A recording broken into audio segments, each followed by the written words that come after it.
నమస్తే. తెలంగాణలో అధికారంలో ఉన్నటువంటి కాంగ్రెస్ పార్టీ కొద్దిగా ఆలోచన చేస్తా ఉన్నది. ఎందుకు ఫెయిల్ అయిపోతున్నాం?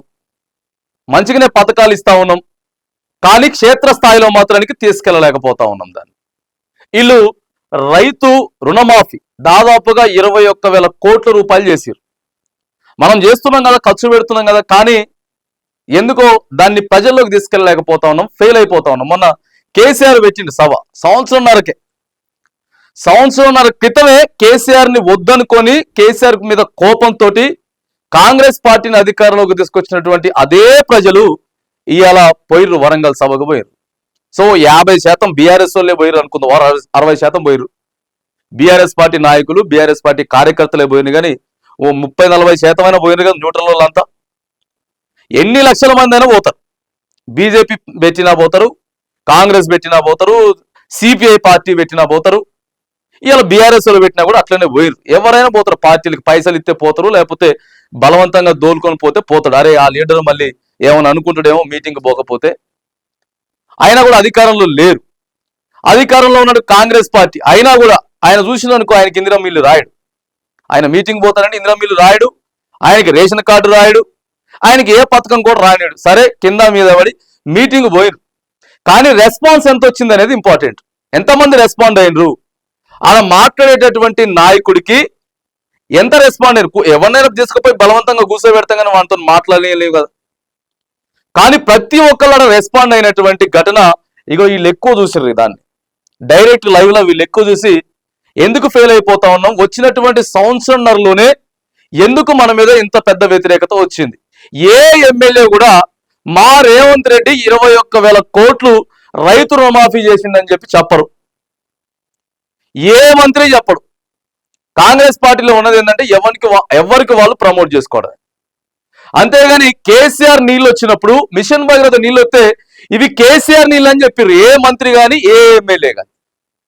రైతు బంధు పైసలు వస్తే కేసీఆర్ పైసలు అని చెప్పారు తప్ప ఈ నేను తీసుకొచ్చిన పైసలు ఇదంతా నాదని చెప్పి చెప్పుకోలేదు. కేసీఆర్ నే ప్రమోట్ చేశారు. అక్కడ బీఆర్ఎస్ పార్టీ కొంత సక్సెస్ అయింది తప్ప ఇవాళ రేవంత్ రెడ్డిని ఎవరన్నా విమర్శిస్తే, ప్రతిపక్షంలో ఉన్నటువంటి నాయకులు విమర్శిస్తే ఎవ్వరు అసలు రెస్పాండ్ గారు. నాకెందుకు అనుకుంటాడు ఆ ఎమ్మెల్యే, నాకెందుకు అనుకుంటాడు ఈ మంత్రి. కానీ కేసీఆర్ ని ఒక్క మాట అన్నా కూడా వెంటనే ప్రెస్ మీట్లు పెట్టేటోళ్ళు. ఆ నియోజకవర్గ కేంద్రంలో ప్రెస్ మీట్లు పెట్టి కేసీఆర్ నే మాట్లాడతారా, కేసీఆర్ నీళ్ళు ఇస్తాడు, కేసీఆర్ పైసలు వస్తా ఉన్నాయి, కేసీఆర్ కిట్ వస్తుంది, అది వస్తుంది, నోరు తెరితే కేసీఆర్. అట్లా 10 సంవత్సరాలు, మొదట 5 సంవత్సరాలు నెంబర్ 1 గా కొనసాగినటువంటి టిఆర్ఎస్ పార్టీ అది బీఆర్ఎస్ గా మార్చిన తర్వాత కొన్ని పథకాలలో ఉంటారుగా ఎమ్మెల్యేలు, వీళ్ళంతా బ్యాచ్, చుట్టుపక్కల ఉండే బ్యాచ్, వాళ్ళు పథకాలు కొద్దిగా అమ్ముకోవడం వల్ల బీఆర్ఎస్ పార్టీ పోయింది. కానీ సంవత్సరంన్నరలోనే మొదటిసారి ఎన్నో ఆశలతోటి మేము వస్తే మొత్తం చేస్తామని చెప్పి చతికిల పడ్డటువంటి పరిస్థితి. ఎందుకంటే ఇలా కాంగ్రెస్ పార్టీ కార్యకర్తల దగ్గర కూడా ఇందిరమ్మ ఇల్లు ఇవ్వాలంటే 10,000, 20,000, 30,000 తీసుకుంటున్నటువంటి పరిస్థితి. మొన్న కాంగ్రెస్ పార్టీ కార్యకర్తే టవర్ ఎక్కిండు, మొత్తం మనం చూసినాం వీడియోలో. అదంతా కూడా టవర్ ఎక్కి ఆల్రెడీ నా దగ్గర 50,000 అడిగిన మా వాళ్ళు, 20,000 ఫోన్ పే కొట్టినా, ఇంకో 30,000 అయినా కూడా నా పేరు రాలేదు. ఇట్లా మేనేజ్ చేసుకోలేకపోతున్నటువంటి పరిస్థితులలో ఉన్నారు. అసలు దేనికి ఫెయిల్ అయిపోతా ఉన్నాం, ఎందుకు ఫెయిల్ అయిపోతా ఉన్నాం అనేది మొన్న కార్లో కొట్టుకున్నది. కాంగ్రెస్ పార్టీ దగ్గర ఉంటుంది ఏంటంటే ఇంటర్నల్ గా ఏది ఉండదు, ప్రతిదీ బయటికే. భద్రాచలం నియోజకవర్గం వాళ్ళు గాంధీ భవన్ లో కొట్టుకున్నారు నాయకులంతా. భద్రాచలం నియోజకవర్గం నుంచి రీసెంట్ గా మహబూబ్ నగర్ జిల్లా గద్వాల నియోజకవర్గంలో వాళ్ళ మంత్రులు, కీలకమైనటువంటి మంత్రి పొంగులేటి శ్రీనివాసరెడ్డి కారులో పోతా ఉంటే గద్వాల ఎమ్మెల్యే ఎంపీ చామల కిరణ్ కుమార్ రెడ్డి ఆడ గొడవ పెట్టుకున్నారు, నెట్టుకున్నారు. ఒక ఎమ్మెల్యేకి ముక్కు నుంచి రక్తం కూడా వచ్చిందని చెప్పి సోషల్ మీడియాలో అంతా జరుగుతా ఉన్నది. ఇట్లా వాళ్ళు తీసుకున్నటువంటి గోతులో వాళ్ళు కేసీఆర్ కి ఛాన్స్ ఇస్తా ఉన్నారంటే కేవలం కాంగ్రెస్ పార్టీ నాయకులు మాత్రమే. ప్రజలు ఎవ్వరు కూడా ఛాన్స్ ఇవ్వట్లే, వీళ్ళే ఫెయిల్ చేసుకుంటున్నటువంటి పరిస్థితి ఉన్నది. ప్రధానంగా 10 మంది ఎమ్మెల్యేలు మారింది కదా, ఇక 10 మంది ఎట్లా పడితే అట్లా, అసలు ఇక మాకు అధికారమే కావాలి, అధికారం లేకపోతే అసలు మేము బతకలేం అని చెప్పి మొత్తం మారిపోయారు కదా.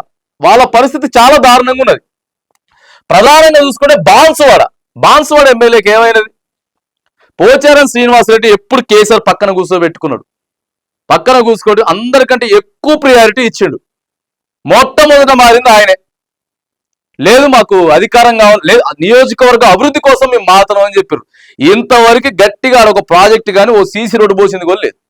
బాన్సువాడ నియోజకవర్గంలో మారినటువంటి పోచారం శ్రీనివాసరెడ్డి కాంగ్రెస్ నుంచి ఎవరైతే పోటీ చేశారో వాళ్ళిద్దరు పంచాయతీ సరిపోతుంది. ఇక్కడ పటాన్ చెరువు ఏమైపోయింది చెప్పండి. గూడెం మహిపాల్ రెడ్డి కేసీఆర్ అంటే గూడెం మహిపాల్ రెడ్డి, గూడెం మహిపాల్ రెడ్డి అంటే కేసీఆర్. ఇవాళ ఏమన్నా వచ్చిన తర్వాత కాంగ్రెస్ పార్టీ ఏం పార్టీ అయ్యి కదా మేము బూతులా చెప్పకూడదు. ఇక కేసీఆర్ ఫోటో ఏడే ఉంటది, నా ఇష్టం వచ్చినట్టు పెడతా, రేవంత్ రెడ్డి నా మనసులో లేడు, కేసీఆర్ నా మనసులో అని చెప్పి డైరెక్ట్గా చెప్పిండు గూడెం మహిపాల్ రెడ్డి. కడియం శ్రీహరి వీళ్ళంతా పార్టీ మారిండ్రు. ఆ పార్టీ మారిన 10 నియోజకవర్గాలలో కూడా కొత్త కాంగ్రెస్ వాళ్ళు, పాత కాంగ్రెస్ వాళ్ళు రోజుకో పంచాయతీ, పోలీస్ స్టేషన్కి పోవాలి, పంచాయతీ పెట్టుకోవాలి, పోలీస్ స్టేషన్కి పోవాలి. ఇక ఇట్లా రేవంత్ రెడ్డి గారు మేము తీసుకుంటాం ఎమ్మటే వస్తాం అని చెప్పి తీసుకున్నాడు. ఆడ సుప్రీంకోర్టు ఏమో ఎట్లే బాబు నోటీసులు పంపండి అని చెప్పి ఇది చెప్తుంది. మొట్టమొదటిగా కాంగ్రెస్ ఫెయిల్ అయినటువంటి ప్రధాన అస్త్రం ఏంటంటే ఆ 10 మందిని ఎప్పుడైతే పార్టీ మారి మీ దాంట్లోకి తీసుకున్నారో అప్పుడే ఫెయిల్ అయిపోయింది. ఓడిపోయే ఎమ్మెల్యే మాత్రానికి ఆ నియోజకవర్గానికి ఇన్ఛార్జిగా ఉంటాడు. యువతల పార్టీ మారినటువంటి ఎమ్మెల్యేగా ఉంటాడు. ఆయన ఇన్ఛార్జు, ఈయన ఎమ్మెల్యే. ఆయనకు ప్రియారిటీ, ఈయన వెనక మనుషులు ఎనుకుంటాడు, ఆయన వెనక మనుషులు. ఆ 10 నియోజకవర్గాలు ఉన్న పంచాయతీ ఏడలేదు.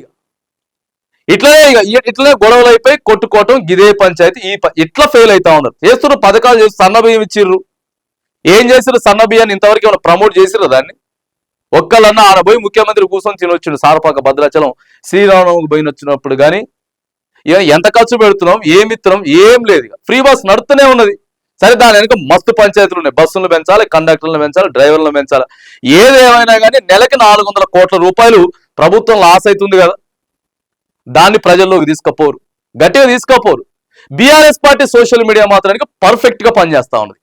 ఎక్కడైతే కరెక్ట్ గా కొట్టాలో పంచు ఆడగొడుతున్నారు. సోషల్ మీడియా మెయింటైన్ చేయడంలో లేదు ప్రభుత్వం. చెప్తున్నాం కదా 21,000 కోట్లు రైతు రుణమాఫీ చేసిరు కానీ మాకు రాలేదు, అసలు రైతు రుణమాఫీ ఇయ్యలేదనే కాడికి తీసుకొచ్చారు. అసలు రుణమాఫీ చేయలేదనే కాడి 200 యూనిట్ల కరెంటు కూడా వస్తూనే ఉన్నది.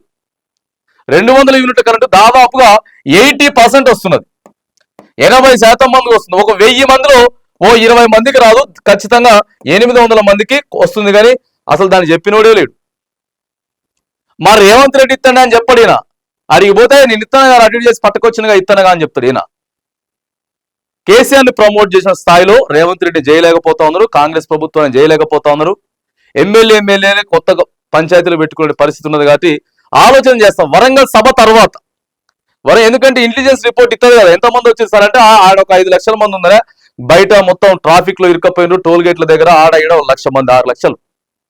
అరే మనం 1 లక్ష కూడా పోవనుకున్నాం కదా. కేసీఆర్ 2023 కంటే మీటింగ్ పెడితే అసలు ఓ మీటింగ్ క్యాన్సిల్ చేసుకున్నారు కదా. ఇంతమంది ఎట్లా పోయినారు? అది కూడా సంవత్సరంన్నరలో ఎట్లా పోయినరు? మనం ఎక్కడ ఫెయిల్ అయిపోతా ఉన్నాం, ఎందుకు ఫెయిల్ అయిపోతా ఉన్నాం అనేది మాత్రానికి ప్రధానంగా కాంగ్రెస్ పార్టీ అగ్రనాయకులు అయితే ఆలోచన చేస్తున్నట్లు మాత్రం ఆ సోషల్ మీడియాలో అయితే ఒక చర్చ అయితే నడుస్తా ఉన్నది. మరి చూడాలి, ఎప్పటికైనా సరే కొద్దిగా మార్చుకొని మీ ఎవరికి వాళ్ళే తోపులు అనేది కాకుండా మరి కేవలం ఒకే ఒక వ్యక్తిని ప్రమోట్ చేసుకుంటూ పోతారా, క్షేత్రస్థాయిలో ప్రజలకి తీసుకెళ్ళారా, మనం ఇస్తున్నారా బాబు అని చెప్పి మరి బతిలాడుకునే ప్రయత్నం చేస్తారా, లేకపోతే మరొక 3 ఏళ్ళు ఇట్లే కొనసాగించుకొని ఇట్లయితే కష్టమే, అధికారం రాదు. రేవంత్ రెడ్డి గారు 10 ఏళ్ళు మేమే ఉంటాం అంటాడు. నేనే 10 ఏళ్ళు ముఖ్యమంత్రి, మా పార్టీయే 10 ఏళ్ళు అధికారంలో. ఏడుంటది అధికారంలో? ఏడుంటది? ఇట్లా చేతి ఉంటుంది, ఇట్లా చేస్తే అధికారంలో ఉంటుంది. కాంగ్రెస్ పార్టీ నాయకులు, కార్యకర్తలే ఇలా ప్రశ్నిస్తున్నటువంటి పరిస్థితి. సో ఇప్పటికైనా సరే మరి ప్రభుత్వం కొద్దిగా ఆలోచన చేసుకొని మనం ఎట్లియాలి, పథకాలు ఎట్లియాలి, మనకి ఏం వస్తా ఉంది, ఏం పోతా ఉంది అనేది ఆలోచనలు చేసుకోకపోతే మాత్రానికి ఈ ఒక్క టర్మే అధికారంలో ఉండి కాంగ్రెస్ పార్టీ ఇక చెప్తా ఉన్నారు దాదాపుగా 10-15 వరకు మళ్ళీ మాట్లాడేటటువంటి అవకాశం లేదు అనేది సోషల్ మీడియాలో వినపడుతున్న నేపథ్యంలో మరి దీన్ని మైనస్ ని ఎట్లా ప్లస్ గా మార్చుకుంటారో, కాంగ్రెస్ ప్రభుత్వం ఎట్లా మార్చుకుంటుందో మాత్రానికి జర చూడాలి.